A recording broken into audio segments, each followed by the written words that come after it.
علی بھائی next question یہ ہے کہ ہمارا جو مسلم معاشرہ ہے اس میں تحقیق اور ریسرچ کو پروموٹ زیادہ تر نہیں کیا جاتا. اکثر کوئی محرومیوں کو قسمت اور ظلم کو آزمائش سمجھا جاتا ہے. اگر کوئی قتل ہو جائے تو کہتے ہیں جیسے اللہ کی مرضی تھی. آگے بڑھنے کی لگن ہمیں بالکل نہیں ہے. حالانکہ ایک حدیث میں آتا ہے کہ آپ صلی اللہ علیہ وسلم فرماتے ہیں کہ جس کا آج اس کے کل سے بہتر نہیں ہے وہ تباہ ہو گیا. اور اتنے ہمارے عظیم نبی تھے. تو قرآن بھی ریسرچ اور ان چیزوں کو پروموٹ کرتا ہے کہ آگے جائیں, اللہ دنیا کی سیر کریں, اللہ کو سمجھیں, دنیا ایکسپلور کریں. تو یہ ہماری امت ایسا کیوں نہیں کرتی؟ ہم مسلمان سب سے پیچھے کیوں ہیں؟ اس کے اوپر میں پہلے بھی بول چکا ہوں کہ پہلے ایسا نہیں تھا. کہ جب سے ہم غلامی کے دور میں گئے ہیں اور اپنے آپ کو ہم نے مدارس کے اندر قید کر لیا ہے اور غلامی کی سوچ اڈاپٹ کر لی ہے, اس کی وجہ سے یہ سب کچھ ہو رہا ہے. لیکن انڈیویجول لیول کے اوپر مسلمانوں میں ایسے لوگ موجود ہیں جنہوں نے اپنے اون کے اوپر تحقیقات کی ہیں. اس زمانے میں بہت زیادہ, آج کل بھی لوگ موجود ہیں جو اپنے طور پہ یہ کر رہے ہیں. تو اس کی وجہ یہی ہے کہ غلامی کے دور نے ہمیں محدود کر دیا ہے, جس کی وجہ سے ہم اس وقت اس چیز جمود کا شکار ہیں. دوسرا, مذہبی طبقے نے ریسرچ کو گستاخی سے تعبیر کر دیا ہے, اور ان کو پتہ نہیں کس نے یہ پٹی پڑھا دی ہے کہ ہمارے جو بزرگ تھے وہ ہم سے زیادہ ذہین تھے. یار اگر زیادہ ذہین تھے تو تیل دریافت کر لیتے زمین سے, ہوائی جہاز بنا لیتے.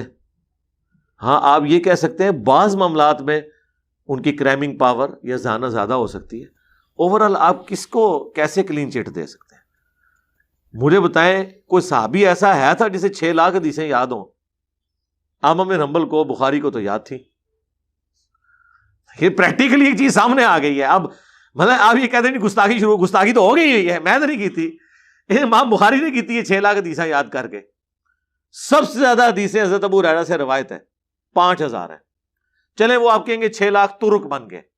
بہرحال پھر بھی حضرت ابو ہریرہ کو تو صرف اپنی حدیثیں یاد تھی نا, امام بخاری کو تو ابو ہریرہ کی حدیثیں بھی یاد تھی, عبداللہ بن عمر کی بھی یاد تھی, سیدہ عائشہ کی بھی یاد تھی. تو اب آپ کیا کہیں گے؟ ظاہر ہے جی ان کی کنٹریبیوشن ہے. یہ بخاری مسلم لکھنے کا آئیڈیا کسی صحابی کو نہیں آیا. ضرورت تو تھی, رومن اور پرشین امپائر تک بات پہنچ چکی ہوئی تھی, لیکن اس وقت مسلمانوں کے اوپر جو ایک ایشو تھا نا جنگوں والا, وہ اتنی بڑی آزمائش تھی کہ وہ اس چیز سے باہر نہیں نکل سکے کہ اس طرف بھی کوئی توجہ کرتے. اس لیے آپ دیکھیں جب سٹیبلٹی آئی ہے بنو عباس کے دور میں تو سائنسی ترقی بھی ہوئی ہے, کیونکہ پھر ہم دنیا فتح کر چکے ہوئے تھے, پھر ہمارے پاس ریسورسز تھے, پھر فلسفے کی کتابیں بھی عربی میں ٹرانسلیٹ ہو رہی ہیں, باقی علوم بھی ہو رہے ہیں. ظاہر ہے جب آپ جنگوں سے نکلتے ہیں پھر تحقیقات بھی کرتے ہیں. امریکہ دیکھیں نا, سیکنڈ ورلڈ وار کے بعد امریکہ جب جنگوں سے نکلا ہے تو پھر دنیا کا لیڈر بن گیا نا. آج میڈیکل کی فیلڈ میں وہ ٹاپ پہ ہیں, اسٹرانومی کی فیلڈ میں وہ ٹاپ پہ ہیں, ٹھیک ہے جی, ٹیکنالوجی کی فیلڈ میں وہ ٹاپ پہ ہیں. تو وہ دنیا میں جب سکون آتا ہے تو پھر آپ اپنے ریسورسز کو ان کاموں میں لگاتے ہیں نا. تو یہ وجہ ہے. لیکن بہرحال جب یہ سکون کا دور تھا تو انہوں نے اپنی ایفرٹ پٹ کی ہے. اب یہ اب پینا ڈال کے بیٹھ جانا کہ یہ پہلے کسی کو آئیڈیا کیوں نہیں آیا. بھائی اللہ تعالیٰ جس کو جس وقت کوئی آئیڈیا دے. اچھا اس سے زیادہ حیران کن بات, قرآن کا ترجمہ کیا ادر دین عربک لوگوں نے اسلام قبول نہیں کر لیا تھا خلفائے راشدین کے زمانے میں؟ لیکن قرآن کی ٹرانسلیشن نہیں ان کی زبانوں میں ہوئی, کیونکہ اس وقت یہی پریفر کیا گیا کہ لوگ عربی سیکھیں پھر قرآن سمجھیں. لیکن وہ کچھ عرصہ ہی ہوا, اس کے بعد تو لوگوں نے نہ عربی سیکھی نہ قرآن سمجھا, وہ لوگ اپنے اپنے بابوں کے پیچھے لگ گئے.